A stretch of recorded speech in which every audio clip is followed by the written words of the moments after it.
And then my knees started to give up.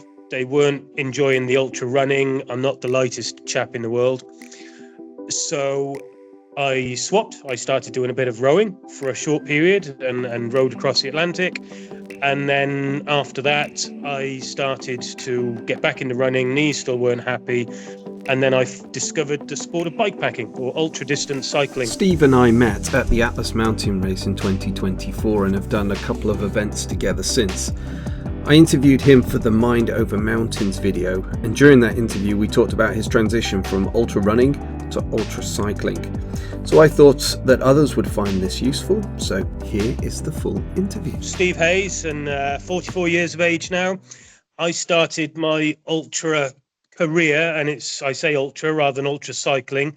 So I started ultra marathon running in about 2009 when I was 29 years of age. So I started with marathons and moved on to Ironman triathlons. From there on to a bit of open water swimming, channel swim, and then into ultra marathons on foot. So everything from 50 miles up to 350 miles on foot in various environments, jungle, Brazilian, in the Amazon, but specialized in the Arctic, subarctic. So I've raced in Canada in winter, Alaska, Finland. So quite a few of those sorts of races, and long distance. So 300 miles, 350 miles, non-stop, self-supported stuff. So that was my speciality, if you like. And then my knees started to give up. They weren't enjoying the ultra running. I'm not the lightest chap in the world. So I swapped. I started doing a bit of rowing for a short period and rowed across the Atlantic. And then after that, I started to get back into running. Knees still weren't happy. And then I discovered the sport of bikepacking or ultra distance cycling. I started looking at things like ODAX races and road stuff, and it didn't really interest me at all. And then I stumbled across bikepacking, probably bikepacking.com or something online. And this whole, in fact, it was bikepacking.com. And I went to the events section and I saw that there were all of these races that were very similar to the ultra marathons that I enjoyed, but on a bike. And I thought about it and I thought, well, I get to go faster, I get to go further, I get to see more, I get to buy more stuff. And we all like a bit of shopping and researching and deep diving. It is only so excited you can get about deep diving into trail shoes. However, bike shopping is a lot more entertaining. And I realized that the sport was very, very similar, a lot of crossover in terms of the mental strength. And so the skill set that I had learned in ultra running was completely transferable to ultra cycling, almost all of it, except for bike maintenance. That was fairly new. Everything else was completely transferable.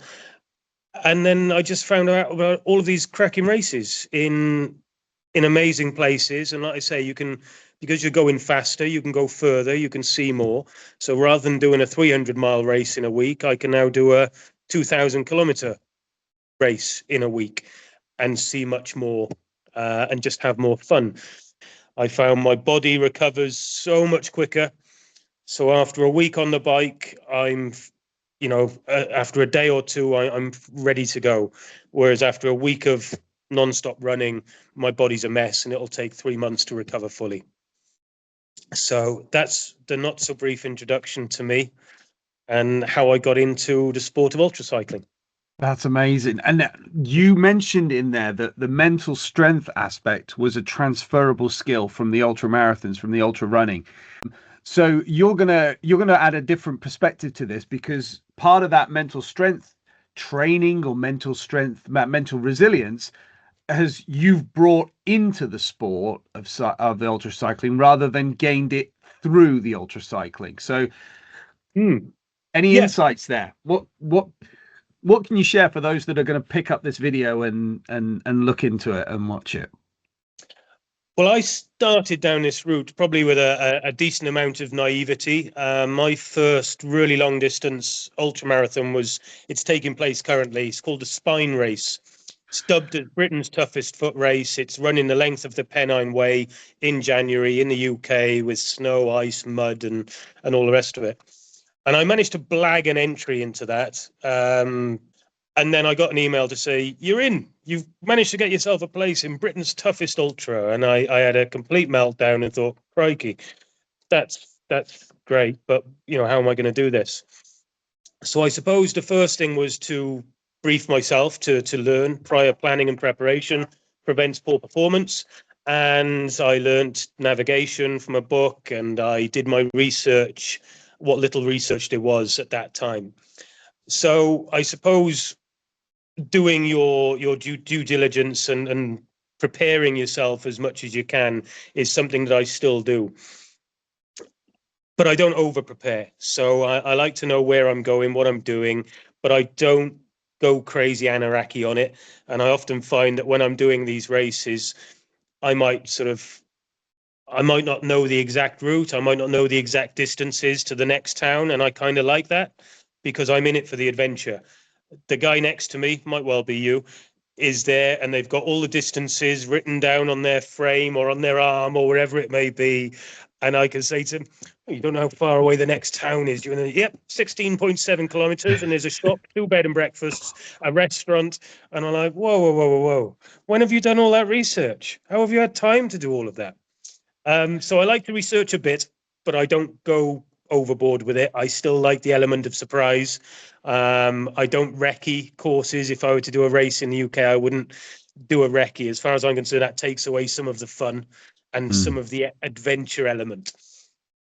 In terms of the mental side, I suppose that's the bit that I've always enjoyed. I've always enjoyed seeing what my mind and body are capable of achieving. So when I started my ultra running, that was a big thing. And I was always looking for the next big thing. And I was always progressing. So maybe I'd do a 50 miler and you'd put yourself in the pain cave and your feet are blistered, you're in agony, and you have to dig into your little resilience toolkit, if you like, that I've always been building up. And you see what your mind is capable of putting up with. And from experience, your body is capable of so much more. It's the mind that would tend to give up first, barring an injury. If you go and dislocate your ankle, you're out. But barring a serious injury, I find that most people's minds tend to give up long before the body. The body will keep on going if the mind is strong. So my challenge and my sort of driving force was always to see what I was capable of achieving in the head and putting myself in real horrible places, 100 miles, 150 miles, running non-stop for 3 days, seeing if I could go without sleep and all this sort of thing. And I was always looking for the next toughest race, which led me to find these little niche races that are probably quite popular now, but when I was doing them, they weren't. And you would be on a start line with 6 other people, and sort of running up and down a hill for 2 days straight, and real sort of mental challenges. And I quite liked that side of things. And as I said, through experience, you build up this resilience toolkit and you learn what you can use to get you through tough times. So, I mean, in my early days, it would be something really silly as, I'm running 100 miler and you would just want to get to the next checkpoint, or I would perhaps play mental games with myself and pretend that, as horrible and morbid as this could be, that one of my kids is being held at gunpoint at the finish. And if I don't make it there by a certain time, it's got dire consequences. Poor kids. But they're mental games in your own head that might motivate you. So you're walking along the River Thames on a long ultra marathon, and you think, okay, I might not make it to the finish, so I need to make it to the finish. Otherwise, this 30 hours of running has been for nothing. I don't get a medal. I don't get a T-shirt. All my bragging rights are gone. So a lot of it's probably bragging rights. And, who wants to...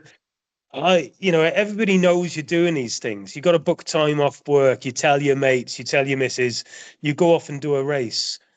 Nobody wants to go back with their tail between their legs and say, "Oh, I dropped out after the first." When the going got tough, I dropped out in the first 6 hours. Mm. Nobody wants that. So for me, it's always been if I start it, I'm going to finish it, or I'm at least going to give 100% effort, Mm. and there won't be any excuses. If I get beaten, I get beaten fair and square, and I'll say, you know what, hands up. That was a tough event. Maybe I'll come back better prepared next time. Mm. So that's an interesting point. Have there been any experiences in your running or in your cycling where you've gone, actually this has beaten me? Has it beaten you mentally, or has it beaten you physically or mechanically?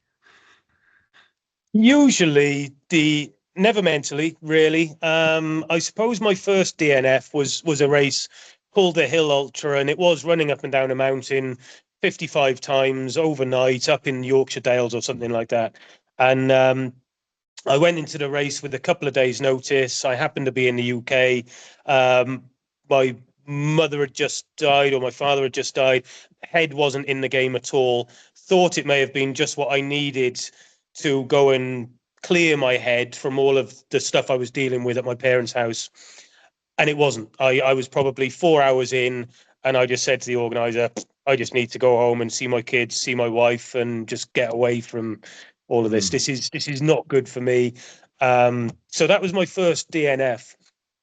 And actually, I was in the van driving to the airport with a chap who was an extremely seasoned runner, 15, 20 years older than me, been doing it for years.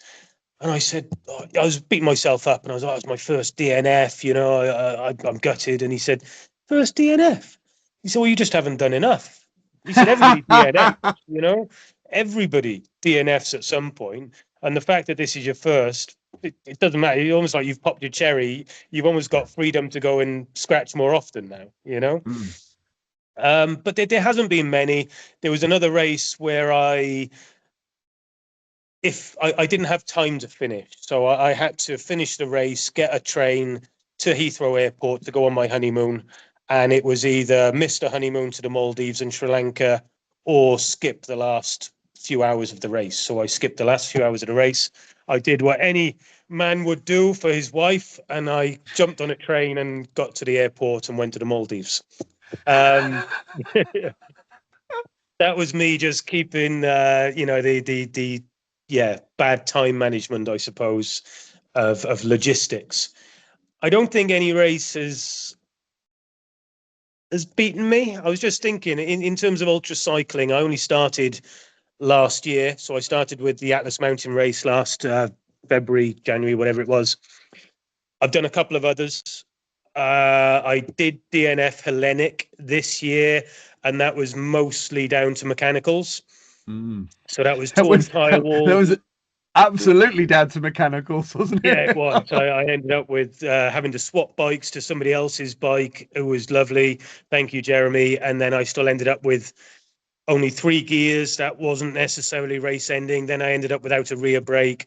And for me, that was race ending. So I still cycled to the finish, but along a slightly safer route. So that was mechanical. That wasn't mental, and I'd certainly be happy going back there and putting those demons to bed. And then this year I did Trans-Pyrenees race, and that was a timing thing. I needed to get a bus back to France, back to the north of France to come back to work. I was, and I had to get a taxi for the last 100K, 150K. But I was loving it. As far as I was concerned on there, I had done all of the challenging bits. I'd had a great time. I'd had a great dose of adventure. So yeah, I don't class that one as a scratch. I Mm. mean, it was a scratch, but it certainly wasn't down to mental. Mm. Yeah, It's this is down it. to What you're giving us is a really fascinating insight here into what's important in mm, this, and that adventure side of things resonates really, really strongly with you and from you, and I think that's fascinating because that puts things then into perspective. about what these events are for, and how you enjoy them and bringing the enjoyment into them. I think that's quite interesting. They're very interesting in that. So what are the tips that you would give? I think because I'm not in it to win it, I came into this sport at the age of 30. So straight away, when I was a brand newbie to these sports, I'm competing against people that are 10 years younger than me, a lot lighter, don't necessarily have kids and full-time jobs. So the competition side is kind of out of there, really. So why do I do it? Well, I do it because I like the adventure. I like seeing new places. I like the travel side. And I like the personal competition, the personal battle. Um, that said, I do get competitive, and in a race, I will see people ahead of you, and I will get loads of motivation by overtaking somebody. I hate getting overtaken. I often start races at the back. So when I used to run a lot, I used to start at the back because I enjoyed that motivational burst of energy you'd get when you overtook somebody. Ha ha, I've just overtaken another one. I've picked another one off. And I've done entire races like that where I've started at the back and I finished at the front. Mm. And it's been fabulous. I did a race in the Yukon Arctic Ultra, where I started at the back and I finished in first place. And every time somebody dropped out, every time I saw somebody getting medevaced on a snowmobile, I got this great burst of energy and motivation. As horrible as that is, that you're seeing somebody in tears on the back of a ski-doo getting evacuated, I would still have this warm, fuzzy feeling that there's one less person to beat. So not very nice. I mentioned a sort of resilient toolkit. I suppose that first race I did, the spine race in the Pennine Way, I I did that race. I had no expectations. My expectations were very, very low. But I just wanted to go there and enjoy it. I wanted to Mm. find a balance between enjoying it and doing as best as I possibly could Mm. without causing myself huge harm, without putting myself deep, deep in the pain cave. It's got to be enjoyable. Mm. I'm not going to pay this money. I'm not going to book these holidays. I'm not going to take the time away from my work, my family. I'm not going to do that if it's something I don't enjoy. Mm. And I always say to mates of mine, I've got a mate who does ultramarathon running, and he beats himself up something chronic if he doesn't do very well. And I keep saying to him, like, buddy, you're 50, you're slightly overweight, and you're competing against 18-year-olds. Why are you putting so much pressure on yourself? Mm. If you don't enjoy it, don't do it. There's plenty of other sports. Go and play darts, go and play pool, go and play lawn bowls, whatever you want to do. There's if it's not for you, move on. There's plenty of other sports. If ultra running's not for you, go ultra cycling like I've done. Mm. It's brilliant. Mm. Um, so I always try and find a balance between having fun, enjoying it, and being competitive with myself. And in that first race I did in the spine, I started with zero expectations, started at the back, finished in about 17th position, rescued two people that had hypothermia, finished with an award from the race psychiatrist for resilience. It was a cognitive fitness award or something, and it was an award for basically being flexible, having a laugh and a joke, having Mm. fun, but keeping a level head and a clear head, managing to always enjoy it and be competitive myself. And that's what I did on my first race, and it worked. Everything sort of fell into place. I didn't expect to do well. I did okay, and I had a great experience, and I found a new sport that I loved, and I carried that then into all the following races and would add to it. So as I would learn something, as I would think, oh, eat more, you Mm. get more energy, and you can perform better. Um, so that kind of helped. I also would often compare myself back in the early days to everybody else around me, and I would refuse to acknowledge that anybody was better than me. So apart from the guys at the front that are 15 kilos lighter, 10 years younger, and have trained a lot harder, there should be no reason for me to give up. So Mm. nobody that's finishing this race in the same sort of level as me is any better. They've all got the same skills and the same mental aptitude as me. So why can he finish and I can't? Well, there isn't any reason. So just finish, just dig deep. Like I say, barring injury, it always surprises and impresses me how much your mind can endure. And I like to keep pushing that and testing that, really. So when you made that transition then into ultracycling in, what was it, 2024, I think, wasn't it? Yeah, yeah, When we met at Atlas, and yeah, yeah. has there been anything that has surprised you, that has maybe has anything tested your resolve in the cycling world, in the ultracycling world now, that you went, oh, I hadn't thought of that?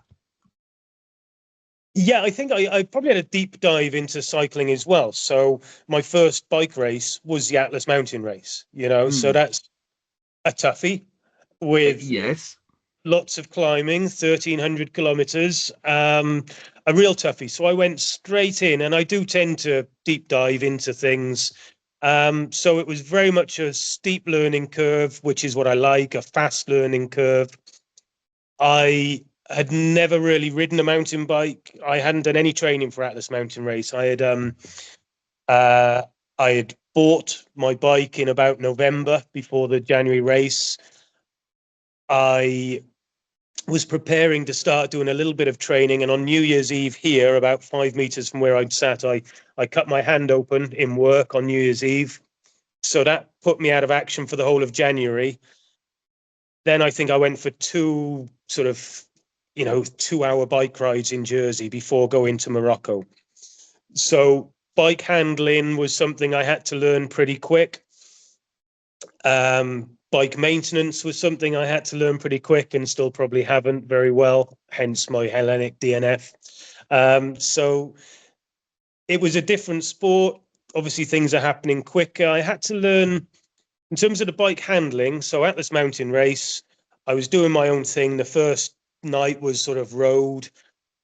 I was walking on that first night because I was getting blown off my bike, whereas better cyclists would probably have been able to stay on their bike. And I'm walking up the road thinking, this is bloody awful.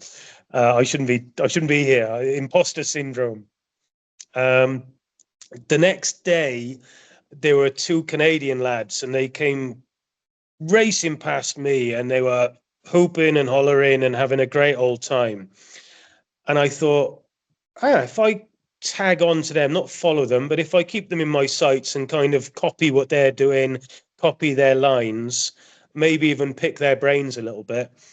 And I did that for a while. I cycled with them within sight, and we cycled as a three for a half hour or so. And we leapfrogged each other a few times. And I would chat. I spent a bit of time with the lads, and they would coach me a little bit, and I'd follow their lines a little bit. And if they were going fast down a hill, I would kind of trust that. And then I went a bit quicker down a descent, and I learned pretty quick. And 24 hours later, I bumped into the same lads, and they sort of said, "Great, that's unrecognizable. You're like a different cyclist today to what you were like yesterday." So I suppose that deep dive, steep learning curve, you learn from your mistakes, kind of helped and worked.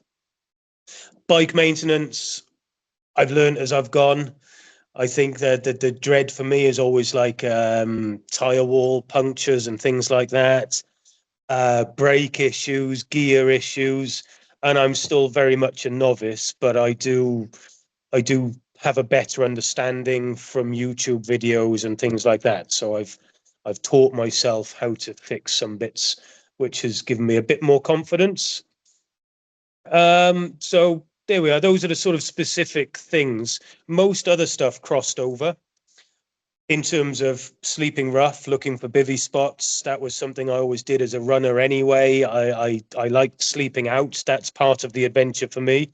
Is bivvy finding, and I still find terrible bivvy spots, and found loads on Trans-Pyrenees race. Loads of stories there about loads of bivvy spot stories. So that was transferable. That I suppose ultra running, your feet are the main contact points, and that's what you've got to look after.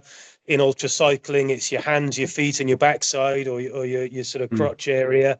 So those three areas, you got 3 times as many contact points as running. I've said the cycling is easier on the body, so I tend, I haven't reached a limit of where I can push physically in cycling. Gear, learning equipment, learning what works is all kind of crosses over. It's more the bike handling and bike maintenance, and you tend to learn off others around you, which is great. I think the whole sort of, I think that's about it. I keep speaking to somebody, and I think I may have said it to you in a message a few months ago. We see this sport of ultracycling or bike packing, whatever we want to call it, booming at the moment, and I think it's just going to boom more and more and more as there's more and more people like me that are ultra running, and our knees and bodies are starting to slow down or give up. Well, then there's this whole new sport, which, like I said earlier, is exactly the same. It's self-supported, which is great. You get to go further, go faster, see more, buy more stuff. Happy days. Who doesn't like that? I think we're going to appeal to a specific demographic with this one. Well, I've got a mate in town that I can virtually see from here. He runs a running shop, and then I've got another mate that runs a bike shop, and I'm like, you two, it's almost a conveyor belt. You grab them, you get them running, you sell them hiking poles and hydration vests and trail shoes, and you send them off to do Marathon des Sables or Ultra Trail de Mont Blanc and all these cool races. They get bitten by the bug. They love the adventure. They love the camaraderie. They love the mental battle. And then their knees are shot. They can't do it anymore. Oh my God, do I just get sad and depressed and not do anything or go to the pub? Or, nope, you go to this cool sport, which my mate, he'll kit you out fully. Go and see him. He'll sort you out with a bike, some new shoes and some bags to go on your bike. And then you can just carry on doing the same thing. I'm adamant I'm on, the ultra running community. When I got into it, there were people running ultra marathons 30 years ago and 20 years ago, before the internet. And those guys are the pioneers. I came into it and was looking up to these guys and was reading their books and their blogs and their race reports. I got into it. I had 10 years or 12 years of it, and then I got out. Now the sport is absolutely booming, even more so. Marathons are so last year. Everybody's looking to push boundaries and do, and you see it in everything. You see Ross Edgley swimming around Iceland. You see Spencer Matthews, even doing, look at Ironmans, you see somebody doing 7 Ironman in 7 days, or Decker Ironman. A Decker Ironman 10 years ago was like, oh my God, somebody's done 10 Ironman in 10 days. Then somebody goes and does 100 in 100 days. Then 107 in 107 days. And, I know a lot of these chaps, and I've spoken to them and competed with them. There's no end to it. If you can afford it, if you have the sponsors in place, if you don't have to work and you don't have family commitments, there's no end to it. Now, I can never hope to do that anymore. So for me, my goals are just personal. I just want to have fun. It motivates. I need to have something to train for. If I don't, I'll be playing darts, pool, and in the pub. So for me, this motivates me to train. It keeps me fit, whether that's in the gym or out on the bike. So it leads to a healthier people, healthier humans, where we're all looking for the next adventure, the next physical, mental challenge. There's no downsides. It's all positive. It's all good. And I encourage everybody to do it. But for me personally, stick me in the mountains of Turkey, 200 miles away from civilization, and ask me to fend for myself, find water, find somewhere to sleep, and that's where I really thrive and enjoy. That's what I'm in it for.